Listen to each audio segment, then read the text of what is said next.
Good morning. I'm Mayor Tommy Roberts. Welcome again to the Mayor's Table.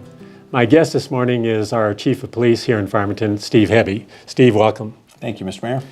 Steve, there's been a lot of national discussion and debate recently, and actually as far back as probably a year ago, regarding law enforcement use of force policies. I'm referring here in my hand to a report that was recently issued by the Police Executive Research Forum.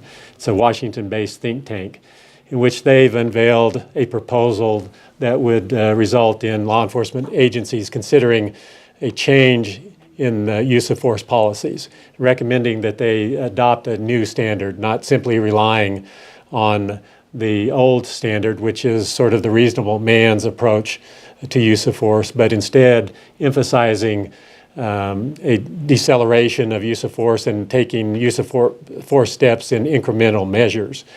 I also am aware that the city of Albuquerque has recently adopted a new use of force policy, and they're in fact implementing it now and training officers. Recent reports in the Albuquerque Journal indicate that 100 officers have now been trained in that new use of force policy.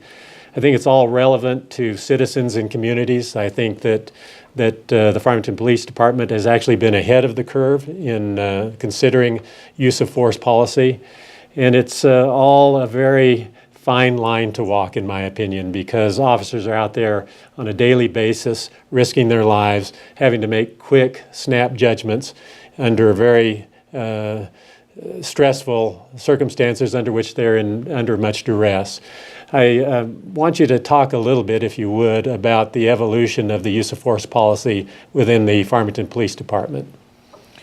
So this is a difficult time for law enforcement. We really have been studying the issue of use of force, but it's always within the background the fact that the job that we ask our young men and women to do is a difficult one, and at times too frequently results in either significant injury to them or death. And we have gone through a rate of police shootings lately that's been very startling. Several have been killed in very short order here in the last 2 weeks. So it's not an unreal or illusory conversation. The risks that our men and women face are very real. The report that you're talking about is by the organization called PERF. There's really two main police chief groups that look at things like this. There's the International Association of Chiefs of Police, the IACP, and then there's the Police Executive Research Forum, the PERF report. PERF has gone to more of a European style. They went over and studied some of what departments in Europe do where their officers are not armed. They don't face the volume of weapons, guns threatening them that we do here. But specifically what PERF was looking at is how do those agencies deal still with knife-armed suspects, where frequently American law enforcement is trained to produce our handgun, and ultimately if that threat gets too close, we wind up using a firearm in those. That isn't an option for European police agencies many times, and so they have adopted different standards. I think that's still an evolving debate between IACP, who is not on board with what PERF was recommending, and what PERF is saying. PERF is kind of pushing the boundaries. So I think that'll be an interesting discussion for the next 3 to 5 years. I think you'll see that continue to evolve back and forth, and probably the standard will be raised higher as a result of the conversation. So I like the way that starts. But what Albuquerque's been doing, they've been doing really under the auspices of the Department of Justice, looking at the consent decree that they signed and taking into practice a lot of the things that previous consent decrees have already brought into place in places like Portland, which was a significantly similar issue to Albuquerque. It involved shootings of folks with mental problems, where somebody like Seattle was more use of nightsticks and things like that. Portland was pretty similar to Albuquerque. So I'm sure those consent decrees are pretty similar, and Albuquerque drove on to implement new changes in their use of force policies based on that. The Farmington Police Department has been evolving as well during this time period. So I already felt when I arrived here almost 2 years ago that we had pretty good policies in place. Some of that is from our CALEA mandated processes that we are constantly being reevaluated on. So we had a good, solid policy that was comprehensive, that I think was at least industry standard. But that wasn't good enough, really, in the wake of the Ferguson incident.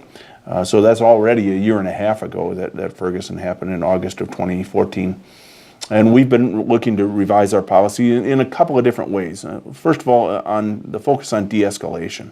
You know, it is something for more city police departments than it is maybe for county or state police agencies. City police departments tend to be busy, tend to have a high call volume. That creates a certain amount of tension within the patrol division, that we need to finish the call we're on and we need to get to the next one. We have a series of calls waiting. That creates pressure, which leads to some of the things that PERF is wanting you to do instead, which is slow things down a little bit. When you have that pressure and you know there's more calls holding, you know there's more citizens out there waiting for the police, that tends to get your officers moving faster than we want them to move. And at times, we really do want them to take a step back. So we've begun those discussions really about almost a year and a half ago, shortly after Ferguson, about slowing things down. If the next call has to hold a little bit, it will hold. We're going to get through this one safely and manage it appropriately. And we're going to focus on de-escalation. So we're going to try and calm people down. That doesn't happen when you're all fired up and you're trying to close and you're worried about the next call. That happens when everybody kind of slows things down, and we really focus on our goal is to get through this call with the least amount of force necessary, as rarely as possible. And really, we have begun to see our use of force numbers drop last year over the year before. So we do a better job now as part of our policy of investigating the times we do use force, but we're using force less, even though we have more officers. So that really has been the last year and a half, the evolution within the FPD, where you see us using force when we have to, and certainly there are times that we did last year, and significantly in the shooting in the hospital. But those are rare, and those are usually after a lot of effort to try and de-escalate things or bring other resources to the scene before we wind up in the position of having to use force. We know that we've got a lot of new young officers on the streets. They're going to be confronted probably numerous times in their young careers with situations that are volatile. They're going to have to handle those situations with discretion and good judgment. That involves training. Tell us a little bit about the training regimen. That really starts when they go to the training academy here in San Juan County, and we're very fortunate. There's not a lot of agencies in the state that have the training authority right nearby like we do. So when our recruits go to our academy, they're being trained by instructors from the 4 local agencies. So FPD instructors are out there teaching our recruits, where many of the other departments across the state are sending their folks to a state agency trained by other officers from around the state. We have really the chance to imprint our officers with what our values are and what our policies are and our standards.